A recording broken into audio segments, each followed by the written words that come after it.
Dragon Riders, Kaze no Kaeru, by Night Dragon Zero. Hazuki's perspective.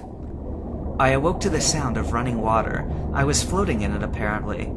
It came as an utter shock when I realized my head was underwater and I was breathing. I brought my head up to see my body, the body of a Lapras.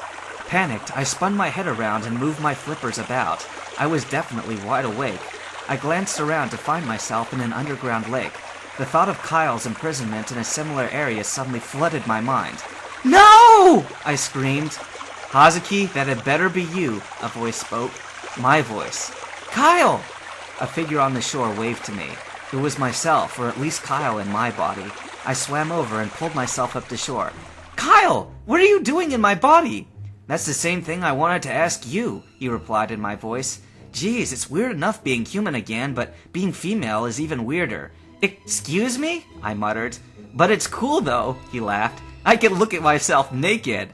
You pervert! I yelled angrily, slapping him with a flipper. This is no time for jokes! I'm a fucking Lapras, for crying out loud! I regretted the last part the moment the words were out of my mouth. Kyle looked very hurt, and I also realized my face looked really bad when I had my feelings hurt. I'm sorry, I said. I got carried away. Yeah, so did I, he gulped. I'm sorry too. No hard feelings? No prob. There was an odd moment as both of us stared at each other, unsure of how to continue. It was really weird. We were sort of staring at the ground and ceiling, trying to avoid eye contact. Something came over me and I nuzzled him with the side of my head. His response was to put his arm around my face. Let's just go see if we can find anything to get out of this mess. I pulled away, finally finding my words. Kyle's perspective. It was very odd being in a human body again, even more so it was female, but unfortunately this wasn't the time for such thoughts. We had far more important issues to deal with, like how our bodies had gotten switched for instance. However, as I sat on Hazuki's back as she swam through the underground lake, I was beginning to get her bad feeling that something was amiss. Something definitely seemed strange, Hazuki commented, almost as if she'd read my mind. Yeah, looks like someone or something's messing around with us. Not just that, about Yukiro-san too. Maybe you haven't been around him for long, but I've known him for a while, she explained. For one, he seems like he wanted to just get away from that statue as quickly as possible. Perhaps he just didn't see anything strange with it? Maybe, but did you notice how he seemed to know which way to go, and how to get to that stairway? We were just lucky? That could have been the same for the trap too. Possibly. But the last thing, you noticed how he was talking about getting out first instead of going to look for the others? That's not like him. What are you implying? It's like he's not himself. I've just got this strange feeling, she said, closing her eyes. If we manage to find him, I want you to pretend you're me. What? Just do it, you idiot, she growled, and deliberately get some facts wrong. I see, I nodded. You want to test him, just in case. As we moved along, the lake narrowed down to a much thinner stream. I sighed as I noticed it branched out in several pathways. Suddenly, the place shook. Startled, Hazuki and I cried out. Several large rocks fell from the ceiling of the cavern, blocking off all the paths except for one. Jeez, this sucks, I muttered. Let's just follow the open path. Hazuki's voice was contradictory to mine. Trust me, I feel it somehow. I literally couldn't have stopped her as much as I wanted to. However, I soon saw why she was feeling that way. Parts of the cavern would abruptly collapse or explode, blocking off pathways and leaving us with only one. Just like an amusement park ride, in Hazuki's words. It was strangely like someone was guiding us somewhere. Eventually, the trap stopped as we went along a straight waterway and ended up at the shoreline. Hey guys! It was Night Slice. The Scyther was standing on the shore, waving to us. Remember, Hazuki whispered to me. I stroked the back of her head in acknowledgement. Boy, are we glad to see you, I called, leaping off as we approached the shoreline. Yeah, me too, he nodded. I think I may have found what I've been looking for too. Heh, serious as always, I faked a laugh, even during our first kiss at the field. I mentally slapped myself. Hazuki was going to kill me for choosing such a topic. Oh, really? You think so too? Night Slice replied. That was when Hazuki leapt forward and slammed her Lapras body down on top of him. That kiss was in the hotel, not a field, she snarled. You're not Yukiro-san. Damn, the imposter cursed. I knew you'd find out eventually. He sank his fangs into her side, causing Hazuki to scream in pain. The imposter took that distraction and heaved up slightly, enough to pull himself free. I charged towards him, but he kicked me away and took off running along the shoreline. "We have to stop him!" Hazuki grimaced. "Hold it!" Riptide's voice ordered. The imposter stopped dead in his tracks as Luminar, Riptide, and Ashura appeared from the cavern exit he was attempting to flee through. "We heard everything," Luminar growled. "You can't run." "What have you done with the real Night Slice?" Ashura demanded. "You'll have to catch me to find out," the imposter roared, firing a hyper beam. The trio scattered, Riptide leaping into the water. Ashura fired off several razor leaves, which his opponent easily chopped up. That, however, distracted him long enough for Luminar to give him a good thunderbolt. "Yeah!" the Scyther growled, stumbling. "Stone prison!" Almost like the grasping motion of a hand, several rocky fingers shot up from the ground beneath and closed, trapping Jolteon and Ivysaur inside the palm. Even running towards the battle, I could still hear their muffled cries as they struggled to break free. Hazuki was faster to respond, shooting a long-range ice beam. The imposter leapt away and took to the sky. However, a rock fell from the high ceiling and smacked him on the head, stunning him long enough for Riptide and Hazuki to combine their water attacks and knock him out of the sky. Screeching, he hit the ground. He suddenly snapped up, his eyes wide, screaming in pain as I saw his body coursing with electricity and realized the spot he was on was somehow electrified. Finally, he collapsed, and Hazuki throws him up to his neck with an ice beam. The imposter roared and struggled in vain as our party gathered around him. "Gah! Damn it!" he growled in defeat. "You ready to talk now?" I asked, folding my arms. "I am Keltaurus, the ghost dragon," he sighed reluctantly. "You needn't worry about your friend. I stuck his mind in that statue just now, but I never expected him to learn to control the trap so quickly." "You do know that he's Night Slice, the descendant of Kaze?" Hazuki asked. "Ha, so the legends play itself out after all." He managed a soft laugh. "If the other dragons are still around, I'm not with any of them. I'm in exile, put in simple terms." "What do you mean?" I asked. "I was one of the more malicious of the dragons.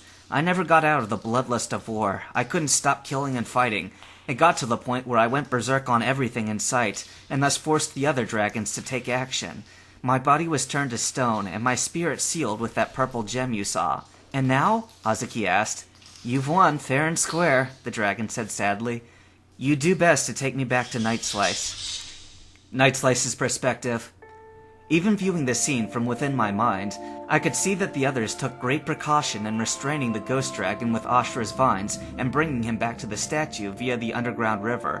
It made me cringe inwardly too, knowing that my body would be aching once I got it back. My friends released Keltaurus and let him walk up to the statue I was trapped in. "Well met, warrior," he said. "I am Keltaurus, and I believe you already know." Indeed, even from my position, I had heard the whole story. I didn't know how to answer though, but somehow I felt he knew. "I'll tell you now, I did intend to steal your body and escape my prison," he said, looking down. It was strange hearing that in my own voice. "But it seems I am condemned to my fate." He ran a claw along my statue's side and turned towards the others. "It's been so long, and I've had much time to contemplate." There was a pained look on his face as he went on. "Imprisoned here, neither alive nor dead, but yet fully conscious. So much I regret, but not being able to make amends for anything. Until now." He turned to face me. "Night Slice, once I switch us back, you will possess my ability, the Desolation Claw, a move that melds Ice Beam, Solar Beam, and Confuse Ray used by you. It's a triple technique that inflicts multiple status ailments on your enemies. Use it wisely." I noticed Hazuki and Kyle standing next to each other, exchanging smiles as Keltaurus approached them. "Don't worry, I'll fix the two of you as well." "You really like mind games, don't you?" Kyle asked. "If you put it that way," the dragon laughed. "That's one thing I take credit for." Kyle whispered something to Hazuki and both exchanged giggles. "Alright then, ready?" Keltaurus touched the purple gem on my statue's forehead and muttered some incantation under his breath. All of a sudden, I found myself stumbling and leaning against the wall for support. "Wow, am I—" I carefully looked down over my Scyther body and slashed my claws in the air. "Yes! I'm back!" "Yeah, that was freaky," Hazuki muttered, running her hands over each other. "And I was a Lapras for just 20 minutes. No wonder Kyle has personality problems." "Well, I see why they say women are from Mars," Kyle shot back. "It's Venus. Men are the ones from Mars. Then at least you weren't in that time of the month." "You—" Hazuki promptly slapped him. "Ow! At least your hands aren't as painful as using my flippers." "Yeah, you made me do that, and my cheek still hurts from it," Hazuki replied, rubbing the side of her face. "Oh really? Allow me to make up for it, my lady." and he began licking her face. Hey, yuck, ugh, stop it already! Sorry, you want a Lapras and you get the tongue, too. Leaving the two to joke around about their shared experience, I turned back towards the dragon statue, now containing the spirit of Keltharis. What about you? I said aloud. I have one last thing to ask of you. I heard the dragon's telepathic voice in my mind. Please, shatter this jewel here and kill me. What? I gasped, shocked. Everyone else looked up at us. Possessing part of Kaiser's spirit makes it possible for you to kill me with a forbidden technique. Please, I don't wish to suffer for any longer. How can I? I glanced at my friend, silently wishing for support. I deserved death a long time ago, just that the dragons weren't strong enough after I fought them. But you've changed now, I've insisted. I can't kill you in cold blood, there would be no honor in that. Isn't there a way to release him? Hazuki suggested. Is there? I queried. You would do that for me? However, it's close to impossible. Let me explain. The purple gem that holds my spirit is a focal point. Think of it as a tent with many ropes and pegs holding it in place. Only the ropes are psychic binding sites throughout this series of caverns. Hundreds of these are what hold me here. Not only would it take time, but a powerful psychic as well. I wish to volunteer, Riptide suddenly spoke up. Since when were you a powerful psychic? Ashura muttered. Riptide tossed the Ivysaur into the water to prove his point. You sure about this? Luminar asked. Seriously, Riptide, you want to stay here? I confirmed, though I already knew the answer. I'll miss you guys, but it would be good training, the Golduck explained. Besides, I was hoping to learn some of the Ghost Dragon's psychic and ghost abilities. I'll be happy to train you, Keltharis replied. But if you're hoping to learn mind switching, it isn't easy. The subjects have to be willing to do so. Willing? Hazuki asked, surprised. Well, Night Slice was a different case because he touched the gem on my forehead. As for you, kid, when you went under, you were thinking, if I were Kyle, I could have done better. And the Lapras was still haunted by his memories as a human, so it was literally a snap. Oh, so you think you can outswim a whirlpool, do you? Kyle growled, giving her a nasty stare. I was pissed off then, Hazuki laughed nervously.